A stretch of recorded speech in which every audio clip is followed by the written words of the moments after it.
Assalamualaikum warahmatullahi wabarakatuh. Teman-teman semua, saya ucapkan selamat kepada teman-teman yang sudah lolos di tahap 1 untuk menjadi calon guru penggerak angkatan 7. Nah, ini adalah tampilan ketika kita mendapatkan konfirmasi bahwa kita lulus di tahap 1 dan berhak untuk mengikuti seleksi di tahap 2. Nah, seleksi di tahap 2 ini apa saja? Seleksi tahap 2 ini adalah seleksi simulasi mengajar dan seleksi wawancara. Nah, di sini sudah terlihat langkah-langkah seleksi tahap 2 calon peserta pendidikan guru penggerak. Yang pertama, kita seleksi simulasi mengajar. Rentan waktunya kira-kira tanggal 28 Juni sampai 22 Juli. Setelah seluruhnya mengikuti seleksi mengajar, simulasi mengajar, maka nanti akan ada jadwal yang baru yaitu seleksi wawancara. Nah, teman-teman semuanya, sebelum kita ke sini, saya mau memperlihatkan pengumuman dari pengumuman kelulusan dari calon guru penggerak angkatan 7. Nah, teman-teman, di sini dengan mudah bisa kita lihat di bawah ya. Ada beberapa guru yang dari Sumatera Selatan, ini khusus ya, yang lulus di tahap 1. Nah, untuk Musirawas sendiri kurang lebih ada 46 sekolah SD, SMP, dan SMA yang lulus. Sementara untuk PP-nya kemarin pengajar prakteknya ada 2 orang. Nah, Bapak Ibu, karena PP ini perbandingan dengan CGP, satu PP memegang 3-5 orang guru, sementara kita ada 2 PP, artinya kemungkinan akan lolos 10 orang dari 46 CGP yang sudah lulus. Nah, artinya di sini persaingannya sangat ketat sekali. Dari 46 mengkerucut menjadi 10 orang. Nah, itu jika tidak ada perubahan strategi, karena itu yang saya pelajari dari angkatan-angkatan sebelumnya. Nah, ini Bapak Ibu yang sudah dinyatakan dari Kabupaten Musirawas yang lulus ya. Nah, ini dengan mudah kita bisa menemukan siapa saja yang lulus. Nah, ini ya. Nih, dari Depriana dari SMP Negeri Halkirsari. Nah, Bapak Ibu, ini sampai habis ya. Sebelum kita mau menggugah RPP, ada beberapa pertanyaan ya Japri ke saya. Bagaimana sih langkah yang harus kita lakukan setelah kita dinyatakan lulus tahap 1? Nah, Bapak Ibu coba dibaca baik-baik ini pengumumannya ya. Yang saya lihat ini pendaftar CGP angkatan 7 ini berjumlah 275.411 orang. Kemudian yang tervalidasi dan terverifikasi dari dokumen, CP, dan esai ada 82.258 orang. Kemudian yang dinyatakan lulusnya dari 82.000 jadi 27.000. Jadi artinya di sini pendaftarnya sangat banyak sekali dan ketat sekali ya. Dan dari 27.341 orang inilah yang nanti akan bersaing untuk lolos di tahap kedua. Setelah lolos tahap kedua, maka barulah dia mendapatkan label sebagai CGP atau calon guru penggerak. Setelah itu mendapatkan pendidikan selama 6 bulan. Nah, baru calonnya hilang menjadi guru penggerak seperti itu. Nah, Bapak Ibu, sebelum melakukan simulasi ngajar, kita diminta untuk menyusun RPP dan kita unggah di guru berbagi atau guru belajar. Di sini ya Bapak Ibu, kita klik, kita sambungkan ke guru belajar dan berbagi. Nah, bisa ini saya. Nah, begini ya Bapak Ibu ya di sini. Nah, RPP-nya dari mana saja gitu ya. Nah, RPP-nya bisa kita buat sendiri, bisa juga kita lihat di guru berbagi ya. Kita buka dulu guru berbaginya. Nah, di sini kita ada 2 pilihan, apakah ikut berbagi, apakah cari referensi. Kalau ikut berbagi itu misalnya kita membuat RPP sendiri kemudian kita upload di web guru berbagi. Tapi kalau kita mau melihat RPP simulasi ngajar, RPP yang pernah dulu menjadi sampel simulasi ngajar untuk calon guru penggerak, maka kita klik cari referensi. Nah, di cari referensi ini akan terlihat nih, ada yang populer, ada yang paling aktif ya, ada banyak ya. Nanti kita cari referensi, kita buka. Nah, di sini misalnya kita jurusan matematika ya. Kalau matematika atau IPA gitu, IPA aja ya. IPA misalnya kita mau yang zat adiktif ya. Aditif misalnya. Nah, di sini banyak sekali kategori zat aditifnya. Nah, ya. Tuh, nah kita mau EPP kan zat adiktif. Nah, nanti modanya di sini ada moda daring, luring atau kombinasi ya, terserah kita gitu ya. Kalau kita kemarin masuknya pada saat pandemi, maka kita daring atau kombinasi. Itu kan sekarang sudah normal. Jadi sebaiknya yang kita pilih adalah yang luring gitu ya. Nah, di sini ada jenjang mah SMP, SMA gitu ya. Kita bisa pilih. Kebetulan kita SMP. Kemudian semua kelas oke. Cuman kalau di sini ada semua kelas, nanti kan kita bisa pilih. Dengan adanya judul ini, maka sudah auto zat aditif ini pastilah kelas 8 gitu ya. Jadi akan terakomodir sendiri dia. Nah, mata pelajarannya kita bisa, ini ada semua pelajaran, cuman ini kan sudah ada mengkerucut nih zat aditif. Ketika kita klik ngetik di sini zat aditif, maka di bawah nih akan kelihatan nih ada zat aditif semuanya. Nanti tinggal kita cari mana yang cocok. Tapi ingat Bapak Ibu, kita lihat kita ATM jangan plug sama sekali gitu, plug persis ya jangan gitu ya, karena nanti takutnya nanti terbaca oleh aplikasi plagiarisme. Jadi gara-gara hal sepele akhirnya kita nggak lulus gitu. Jadi sebaiknya kita ATM, amati, tiru, dan modifikasi. Jika kita sudah menemukan kira-kira cocok gitu ya, nah kita lihat dulu, dilihat dulu apakah cocok ini untuk kita gitu ya. Oh iya cocok, kayaknya menarik deh RPP ini, maka langsung aja kita klik unduh gitu ya. Tapi kalau kita mau belum, kita tutup. Atau kita mau contoh yang lain, kita next aja gitu ya. Nah, ini untuk halaman selanjutnya gitu ya. Gitu. Kita tutup aja kalau kita nggak cocok. Tapi kalau kita sudah cocok, maka unduh. Andaikan ini menjadi referensi, kayaknya bagus deh. Tapi aku masih penasaran nih, jangan-jangan yang sebelah masih ada yang lebih bagus, maka kita salin tautan, kemudian kita simpan di misalnya di WA web kayak gitu. Jadi pinter-pinter kita lah ya Bapak Ibu ya, supaya kita nanti benar-benar paham dengan apa yang kita lakukan gitu ya. Nah, itu. Nah, kita kembali ke web tadi, ke PDF tadi ya. Nih. Nah, kapan sih kita melakukan membagikan atau mengupload RPP kita? Nah, rentan waktunya dari 25 Juni jam 8 pagi sampai 5 Juli jam 12 pagi atau siang ya. Nah, dan disinkronisasi dengan SIM PKB. Rambu-rambu penyusunan RPP, petunjuk simulasi ngajar, dan petunjuk pelaksanaan wawancara dapat dilihat pada lampiran 1. Nah, kapan kita mengadakan simulasi, kapan kita akan simulasi mengajar gitu ya. Nah, ini sudah ada jadwalnya dari tanggal 28 Juni sampai dengan 24 Agustus. Nanti kita akan diberikan link meet-nya otomatis yang ada di SIM PKB. Nah, pemantau akan memantau kita di situ dan akan dihubungkan dengan asesor. Nah, seperti itu Bapak Ibu. Jadi sering-sering dibuka SIM PKB-nya.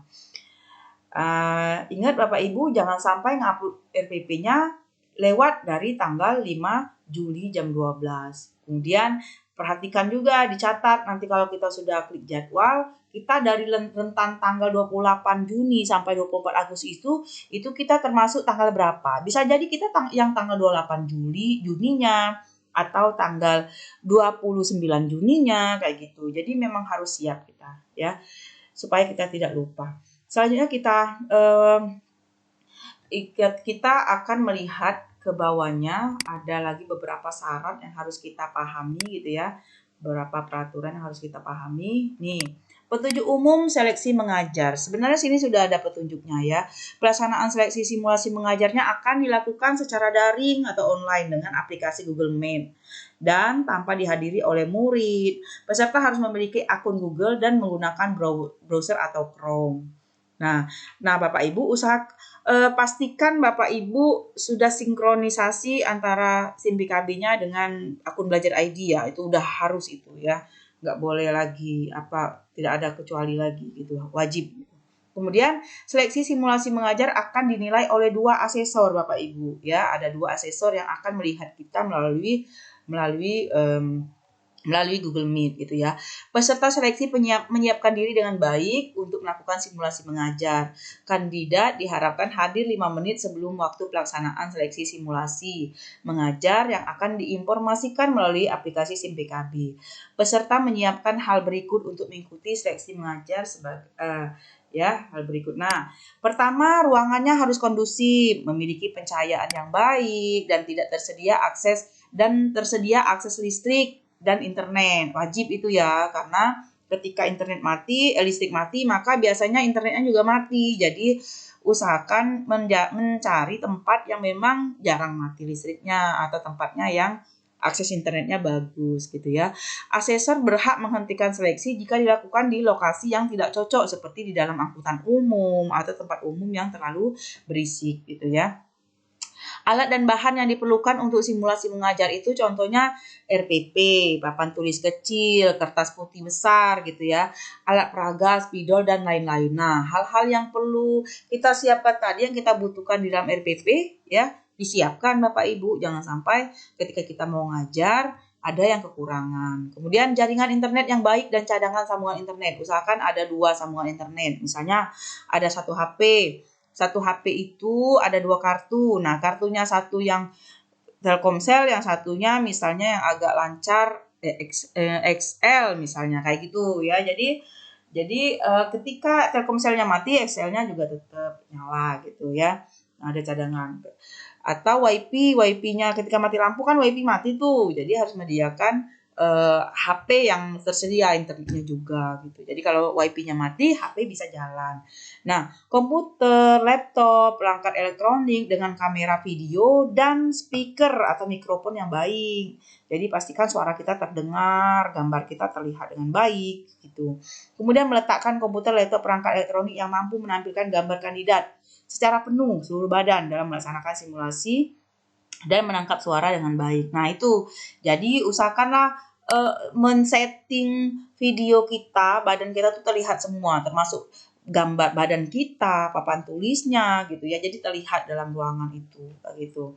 Dan satu lagi Bapak Ibu mungkin perlu disiapkan adalah KTP serta fakta integritas gitu ya. KTP Bapak Ibu itu harus disiapkan karena nanti ketika kita mau simulasi ngajar, KTP itu harus kita tunjukkan kepada asesor. Asesornya yang nanya gitu. Mana Bu KTP-nya, tolong tunjukin. Kenapa? Supaya sinkron antara KTP dengan yang ngajar itu benar-benar orang yang bersangkutan, bukan sewaan orang lain kayak gitu. Bukan kita nyewa orang lain atau digantikan oleh orang lain kayak gitu ya. Nah, melakukan latihan panggilan video melalui Google Meet dengan orang lain untuk memeriksa kualitas suara dalam panggilan video sebelum melaksanakan seleksi. Nah, ini perlu sekali Bapak Ibu.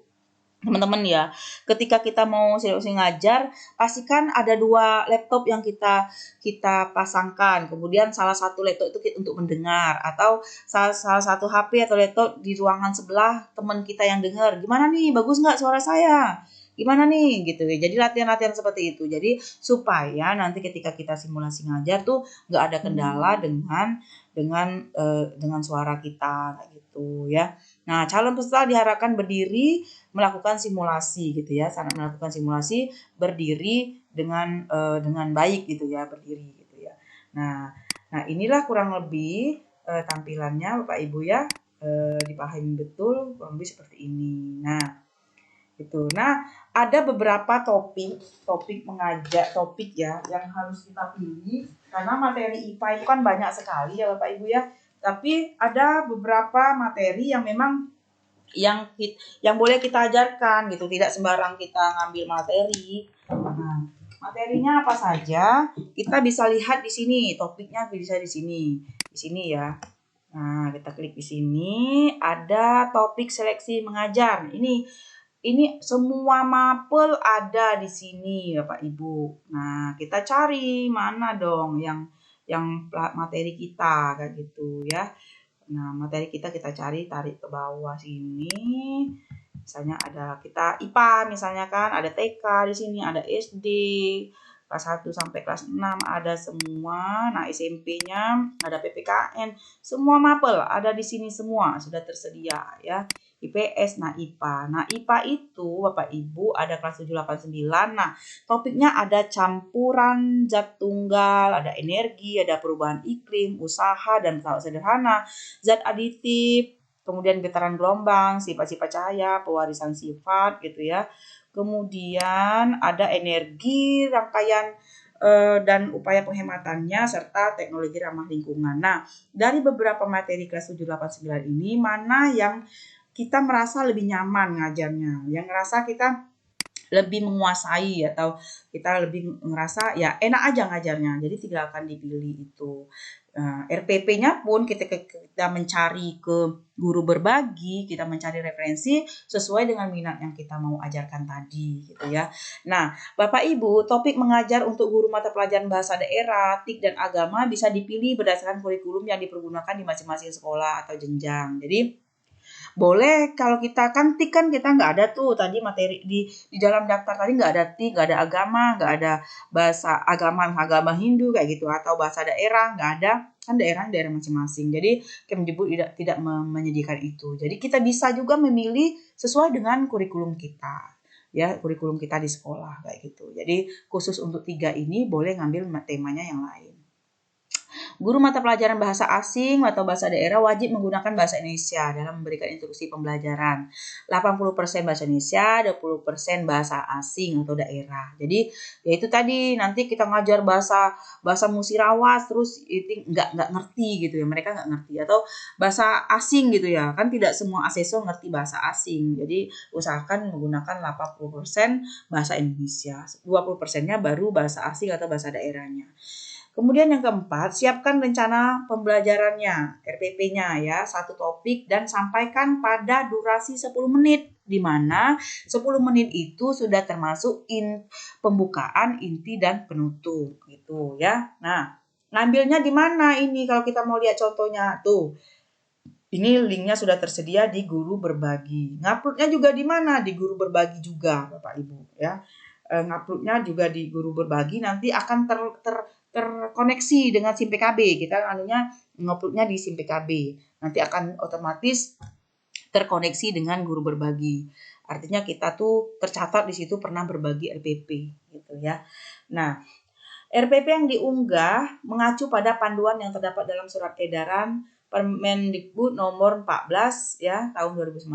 RPP yang diunggah berisi tujuan pembelajaran, langkah-langkah kegiatan pembelajaran dan penilaian atau asesmen ya. Karena pembelajaran akan berlangsung secara singkat 10 menit, maka peserta diharapkan berfokus pada tahap pembuka dan inti pembelajaran dalam mengikuti seleksi simulasi mengajar. Penilaian pembelajaran wajib disiapkan oleh peserta seleksi walau tidak dilakukan dalam simulasi mengajar. Itu ya. Jadi kita fokus hanya pada pembuka dan inti pembelajaran. Cuma meskipun asesmennya tidak kita laksanakan, cuma itu sudah ada atau tersedia dan tercantum di RPP yang kita upload gitu. Jadwal pelaksanaan simulasi mengajar dan tautan Google Meet-nya akan diberikan melalui aplikasi SIM PKB melalui dashboard. Nanti akan ada otomatis, nanti ada bacaan gabung kayak gitu ya. Google Meet gabung, kita klik aja gabung, maka kita langsung terkoneksi dengan asesor gitu. Ikuti seleksi simulasi mengajar sesuai dengan jadwal yang diberikan ya, sesuai jadwal ya. Misalnya jadwalnya kapan gitu ya, nanti akan ada jadwal tersendiri, akan datang sendiri di SIM PKB kita bahwa ada jadwal khusus untuk kita. Misalnya dari rentan tanggal sekian sampai tanggal 24 Juli, oh ternyata kita dapatnya tanggal 30 Juni kayak gitu. Ya udah kita ngajarnya di tanggal 30 Juni gitu. Di awal proses seleksi, asesor akan melakukan konfirmasi nama dan instansi tempat guru mengajar. Nah, itu disiapkanlah KTP-nya gitu ya. Lakukan simulasi mengajar selama 10 menit, nggak boleh lebih.